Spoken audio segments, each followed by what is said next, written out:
Tillu square trailer అయితే చూడడం అయితే జరిగింది. అనుపమ పరమేశ్వరన్ అండ్ సిద్ధు జొన్నలగడ్డ కాంబినేషన్ అయితే వస్తుంది. అండ్ ఈ మూవీ ట్రైలర్ చూసిన తర్వాత నాకేమనిపించిందంటే మన అనుపమ ఎక్స్‌ట్రీమ్‌గా అయితే రెచ్చిపోయారని అయితే చెప్పాలి. తను ఫిక్స్ అయిపోయింది. నేను నార్మల్ రోల్స్‌కి, ఫ్యామిలీస్ రోల్స్‌కి కాదు. నేను ఇలాంటి రోల్స్ కూడా పనికొస్తాను. సో నన్ను యూజ్ చేసుకోండి అని చెప్పి అయితే ఒక ఆన్సర్ అయితే ఇచ్చిందని చెప్పి అనిపించింది ఈ ట్రైలర్ చూసిన తర్వాత. అండ్ డీజే టిల్లు దానికి మ్యాజిక్ రిపీట్ చేస్తుందా లేదంటే మాత్రం ట్రైలర్ చూసిన తర్వాత నాకైతే అంత ఫ్లాట్‌గా అయితే అనిపించింది.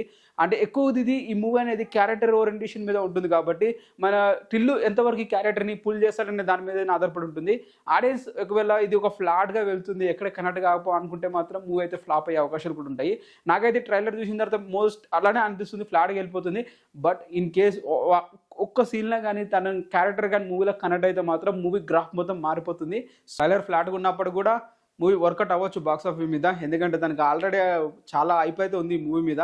ఆ హైప్‌కి అయితే ట్రైలర్ అయితే రీచ్ అయితే కాలేదు. బట్ అయినా కూడా ఈ మూవీ బాక్స్ ఆఫీస్ దగ్గర పొటెన్షియల్ ఉండొచ్చు అని అయితే నేను ఎక్కడో ఒక దగ్గర నమ్ముతున్నాను. ఎందుకంటే because of character orientation movie కాబట్టి.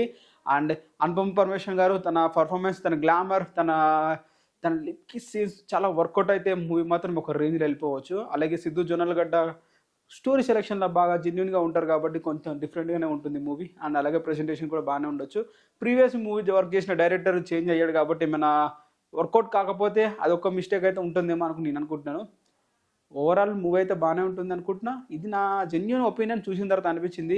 మీకెలా అనిపించింది కింద కామెంట్ చేయండి. And thank you for the watching. Information గురించి ఏమైనా అనాలనిపిస్తే కింద కామెంట్ చేయండి గైస్.